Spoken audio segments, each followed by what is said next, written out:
I just saw this old dude with a cigarette dangling out of his mouth.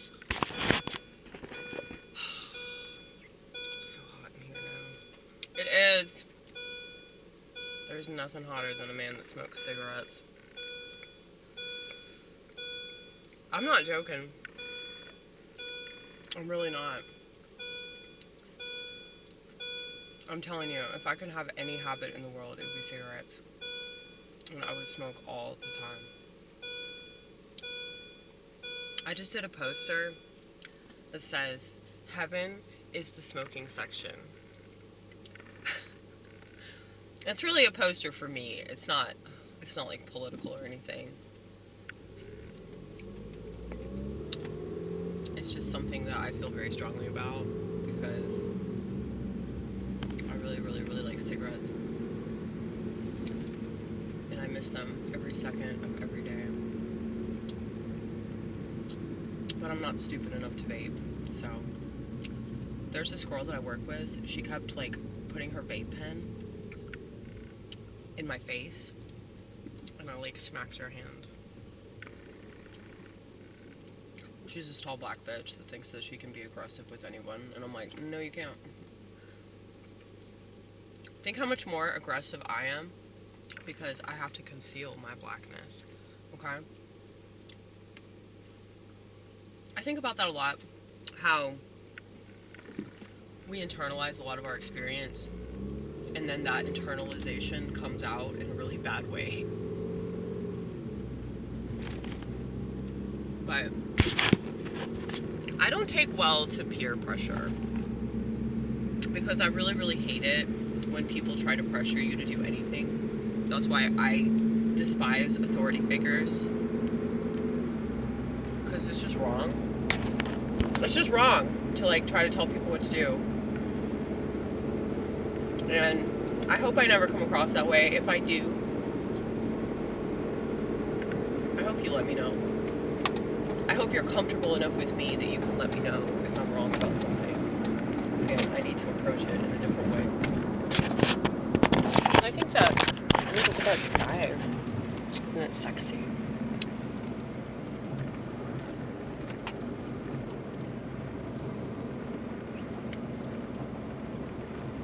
I want to approach things in the best possible way. Which is why I'm so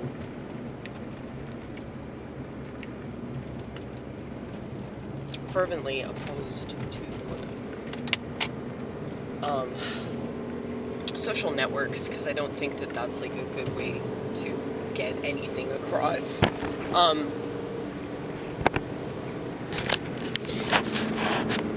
Have you noticed, like, people saying things like, we're moving the goalpost, we are shifting the Overton window?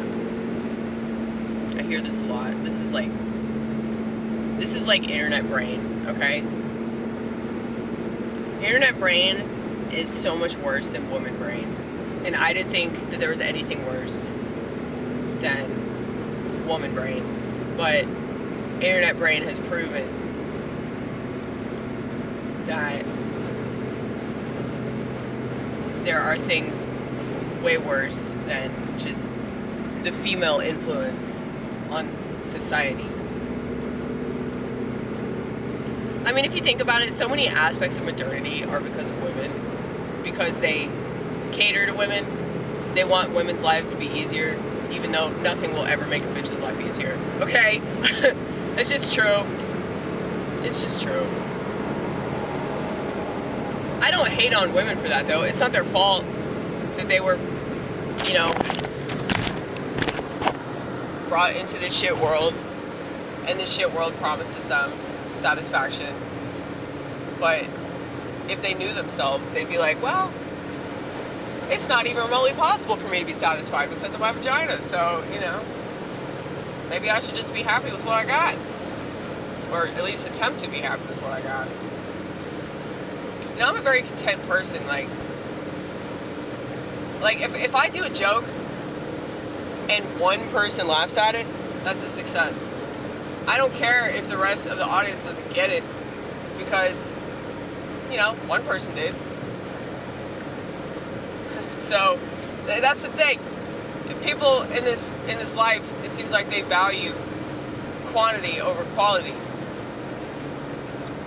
And I know that I want to talk, considering the fact that I got like thousands of videos that aren't very good. But I mean, I think that the way I talk is entertaining, and I think that the little antics that I pull on a regular basis, and just the situations that I end up in are interesting. Like, somebody had brought it to my attention that, like, well, you know, you might as well just do a podcast because, you know, you're essentially doing that anyway. Now, I understand why this person said this because, you know, I talk a lot, right? But podcasts are boring. Podcasts bore me. Even the stuff that I'm interested in, like, I can't stay focused on it. You know, maybe that's my lack. But I just find the medium itself to be really, really boring. Because it's just either one person talking in front of an obnoxiously large microphone that's directly in front of their face, or it's two people talking, or maybe there's a panel or whatever. I actually think panels are way worse. Because most of the people on the panel are annoying. You might have one or two people on the panel that, like, make a lot more sense than the rest of the people on the panel, but it's just really boring to me. Now, my content might be really boring to you. You know, you might not want to watch me pee outside. You might not want to watch me, you know, yell about the same shit. So I know that there's like an element of tedium to it. And I'm sorry, but there's nothing I can do about that. That's life shit, okay? That's life shit. But, yeah. I don't like podcasts because just the medium is really unexciting to me. And, you know, there's stuff that I try to watch because I like the subject matter. Or maybe I like the person that's doing the podcast. But it's like pulling teeth, forcing me to watch the whole thing, you know? At some point, I'm going to start scrolling and I'm going to read all the comments because I'm more interested in what other people have to say about it and their personal experience. There's so much that you can learn from comments. I know a lot of people tell artists not to read the comments because it's somewhat detrimental. You know, but a lot of those people are real sensitive. That's why they say that. They say it'll like deter you from, you know, doing what you're doing. And not with me. The more people leave hateful shit, the more inclined I am to do it. Because fuck you. That's why. Fuck you. Fuck you. Fuck you. I mean, if people leave hate, it's usually because they're either jealous or they just don't understand where you're coming from, and they're reacting. You know, whatever you said hit a nerve with them, and they feel backed into a corner because of that. So they can't help it. They're emotionally immature. You know, they have no impulse control because they have a phone that encourages them to not have impulse control. So I forgive them, but. Definitely not going to take their advice. I'm just going to heart their comment and subscribe to the channel just to show them.